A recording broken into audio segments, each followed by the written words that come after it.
Welcome to our Cartne video titled, Why is Now a Great Time for Older Artists? Our guest today is Fett.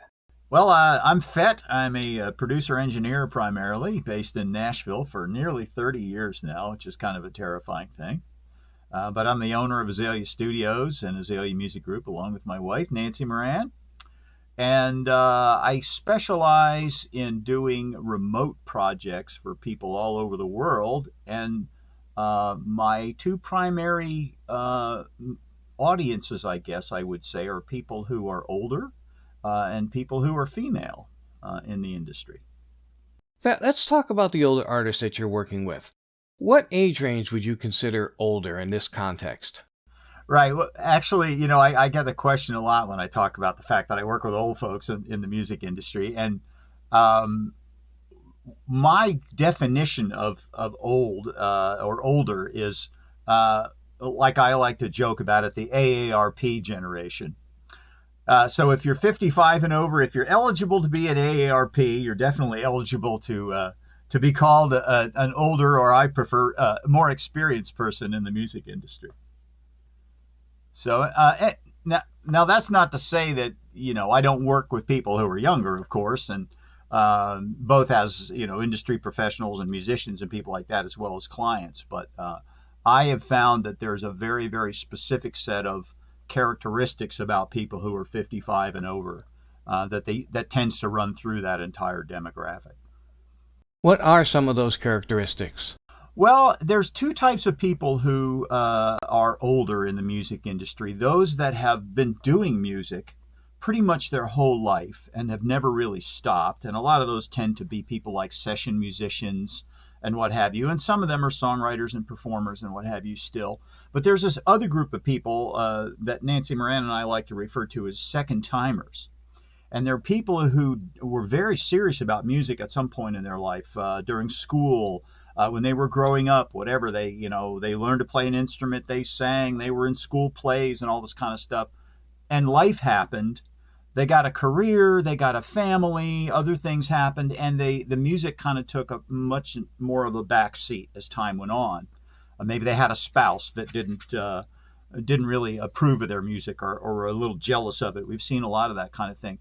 Anyway, so life happens, and all of a sudden they're doing well in their career. They've proven themselves. They've raised their kids. They might have put them through college or whatever, and they reach this point in their life where they're like, okay, I've done all this stuff. I really miss my music. And they return to their music, partly because they have the time or they're empty nesters or whatever the case may be. So they have the same enthusiasm and passion for it, maybe even more than they did when they were younger, but they bring all of their life experience to the table. And that's the difference between older people and people just getting going or kind of in mid-career in the music industry, is this phenomenal wealth of knowledge and experience that they bring with them. And it's not just about music stuff. It's about life and professionalism and business skills and all this stuff. And it's all beneficial to their music career, however they happen to find it at the time. So that second timer crew is the people that I tend to run across the most. And they're a joy to work with because they're really into it. Many of these older artists have the money to invest in themselves, right? That's a great point. It's interesting how we tend to have a youth-oriented culture, particularly in the entertainment world and what have you. But if you look at actual demographic statistics, the baby boomer generation, which was all born between roughly 1946 and 1964, are now the largest segment of the population, at least in the United States, and the largest source of disposable income. So if you take all the 20-somethings, kids in college, people just starting out in their careers and what have you, and you aggregate all of their wealth, and then you do the same thing with the baby boomers and above, it's astronomically larger. So the ironic thing is, while the industry and our culture has tended to focus more and more on youth over time, the population itself is getting less and less and less youthful in terms of actual numbers. And you're right, old folks have the money, and they're willing to spend it on things that they think are important. They're not That's one of the skills they bring to the table is they're smart about their money, and they know you get what you pay for and what have you. So they're very careful about the way they approach it, as opposed to signing a record deal that screws you blind, or being taken advantage of, or having nine $3,000 guitars when they really only need one, that kind of thing. So yeah, money is a big part of it. They're able to fulfill whatever new musical dreams they have with the income that they provide. How is their experience and expertise an advantage for them out there now? Well, this is what's interesting is we've got this segment of the population of really experienced musical people, and we've got this gigantic segment of the population that is quite frankly looking for music they can relate to. And that's where the marriage occurs, is there's a way now for anyone, old, young, in the U.S., abroad, wherever, to reach an audience of like-minded or like people through social media and the internet. So it's possible for anyone who is in your age bracket to find you, and possible for you to find anyone in your age bracket to be a fan or a client or whatever the case may be. And it's simply a case of going to those places where like-minded or like people hang out. And ironically enough, among baby boomers, there's an enormous percentage of them that are on Facebook.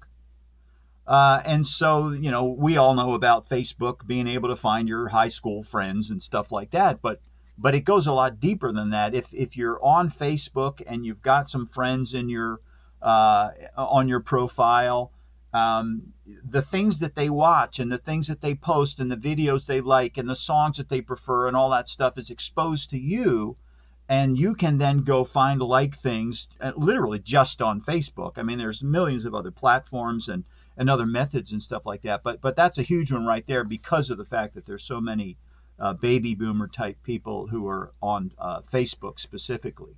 But so you can find your fans, you can find clients, you can find performers and writers that you like and that kind of thing, all on social media. And then, of course, you use that platform in order to advertise your gigs or organize events or anything else that happens sort of offline, if you will.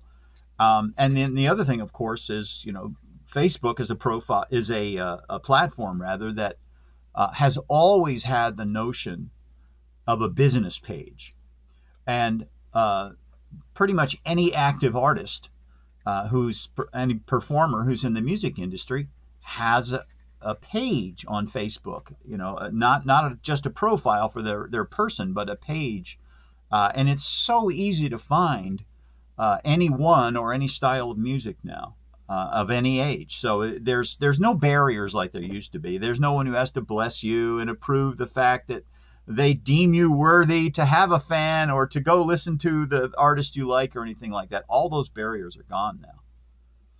I've noticed that on social media, older artists seem to be attracting younger fans, not just other older folks.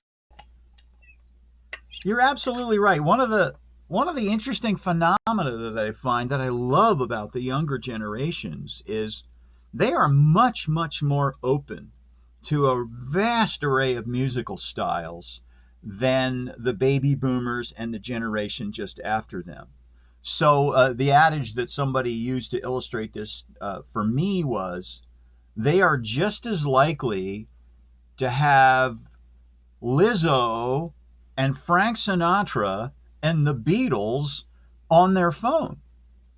And they'll listen to all those styles equally. To them, it's just music. Now, they may have certain pop genres or something that are very popular right now that they listen to the most of, but all of these other artists and genres and styles of music are available to them, and they actually consume them. So it's kind of cool to think that you can be in your 60s, 70s, even 80s. I've had clients who are in their 80s and have access to people who are your grandkids' age or younger. And that was a phenomenon that, I didn't grow up with that. It sort of went the other way for me. I had, a very musical mom, and she listened to a lot of really diverse music. Both of my parents did, and I was exposed to their generation of music and the stuff I was coming up on. But that was pretty much it. Um, I didn't listen to their parents' music, but now kids will listen to anything. And it's just a click away, and it's 99 cents or free or whatever the case may be. And they don't mind. They don't have those inherent limitations, I should say. Do you find there are certain areas or genres that older folks are more drawn to or successful in? Well, I think that obviously, styles that the older folks came out of or used to listening to, like, what we used to call rock, classic pop, folk Americana, jazz, blues, things like that. They tend to have a lot of artists who do that music who are of an older age. And in the blues community in particular, the older folks were always the ones who were looked up to and revered by all the young up and coming guitar players and everything else. And all those phenomena still exist. But having said that, one of the great aspects of the music industry that we're in now, that makes it so accessible both to older musicians, music people, and also their fans, is there's no notion of acceptance anymore. You don't have to be accepted by a genre or accepted by a segment of the industry, because that's the old music industry model, where you had major labels, major publishers who controlled and ran everything virtually in the industry, and you had to get through gatekeepers and be approved, and as I said a little earlier, be deemed worthy by someone. Well, none of that stuff exists yet. So if you decide as an older person that you really, really like hip hop, you can do hip hop. There's no one that says, oh, you can't do hip hop because fill in the blank. And one of the big parts of that blank would be your age. It's like, no, you start doing hip hop, you record it yourself, you post it yourself, you find your fans yourself, and maybe your lyrics are all about being older in life and stuff that you don't normally hear in rap and hip hop music genres over the decades.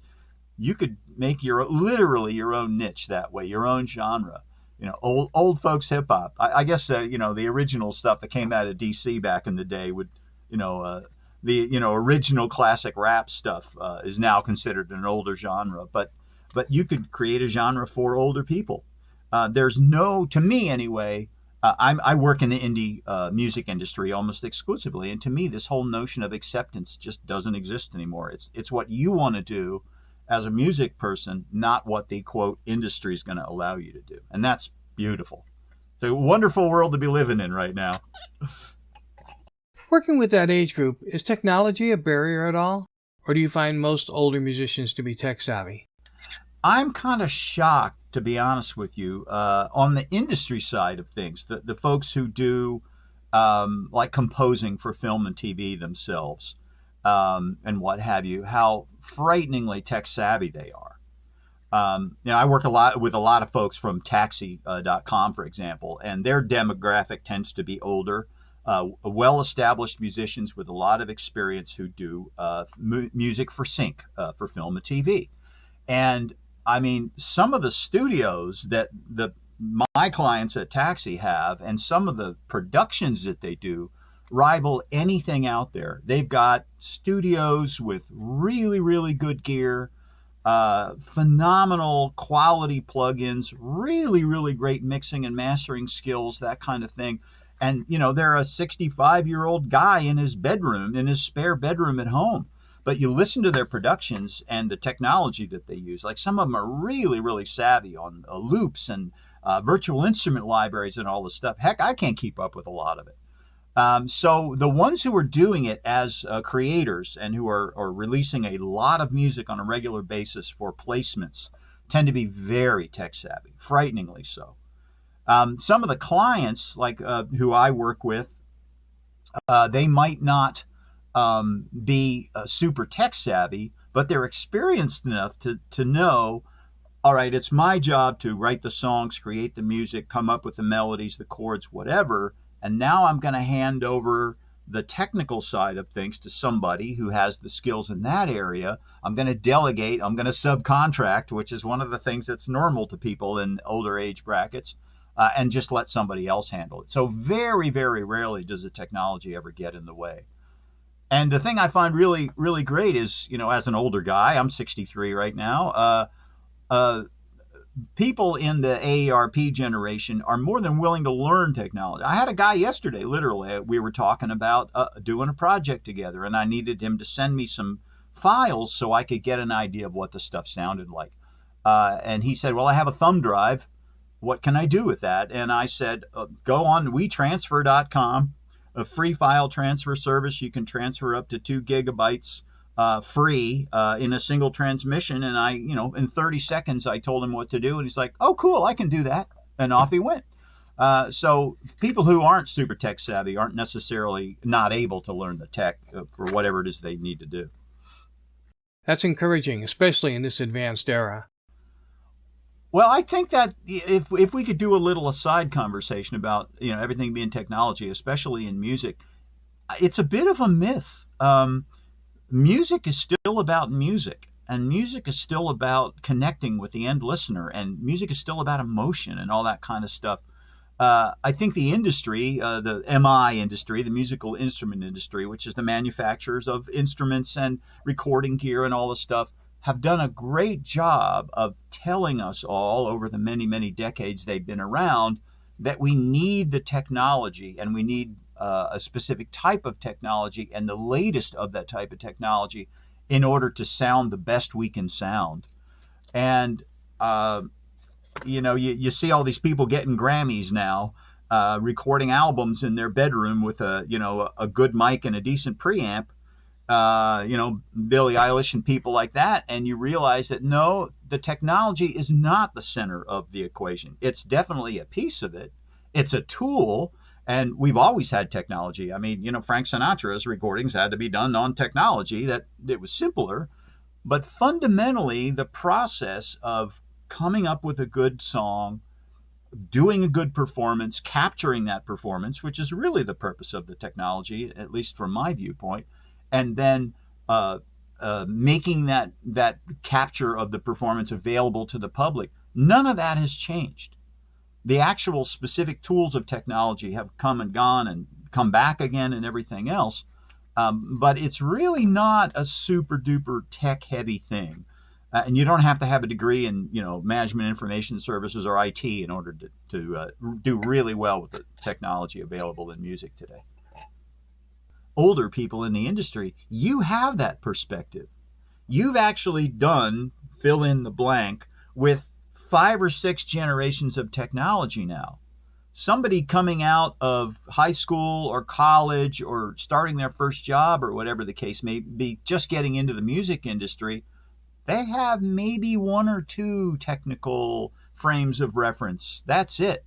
So if I hire, and we haven't talked about this yet, but if I hire a studio musician or an engineer to work with me on a recording project, I can make references to things that they'll understand if they're closer to my age. When I talk about things like signal routing, for example, the gazintas and the gazautas, as we used to call them, and patching things. Someone who had to work in the days where it was physical wires going in and out of little holes totally gets the whole what I'm trying to say about routing, signal routing. But some kid who has never ever had to do signal routing outside of Pro Tools or Cubase or their DAW software hasn't got that frame of reference.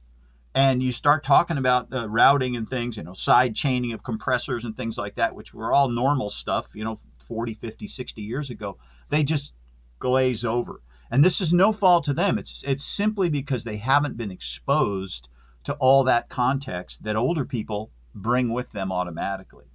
And it's the same thing about musical references. Like here's a great example of why I love to work with older musicians.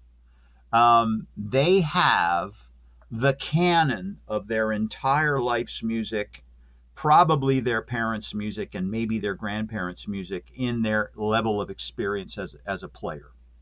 So I remember we were right here in Azalea Studios one day, and we were cutting an album, and there's one song that we wanted to sound like the Supremes. So we were kind of doing this retro thing, retro early soul thing. And I was talking to the drummer at the time, who I believe on that project was Chip Abernathy. Chip is a drummer's drummer.